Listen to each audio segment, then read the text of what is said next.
اعوذ باللہ من الشیطان الرجیم بسم اللہ الرحمن الرحیم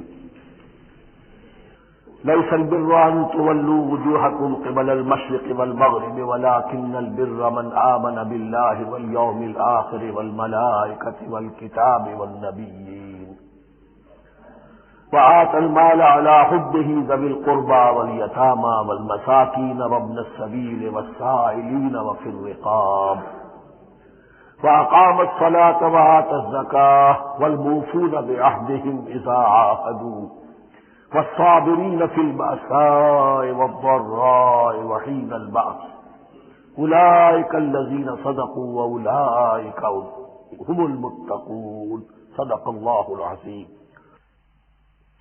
یہ ایک اور مثال ہے اس سورہ مبارکہ میں جو عظیم آیات ہیں، حجم کے اعتبار سے بھی بہت عظیم، معنی اور حکمت کے اعتبار سے بھی بہت عظیم۔ جیسے آیت الآیات ہم پڑھ چکے ہیں، ابھی آپ نے تراویح میں اس کی سماعت بھی فرمائی ہے، اسی طرح سے اب یہ آیت البر ہے۔ نیکی کس شے کو کہتے ہیں؟ نیکی کی حقیقت کیا ہے؟ اس لیے کہ اس کے مختلف تصورات لوگوں کے اپنے ذہن میں ہیں۔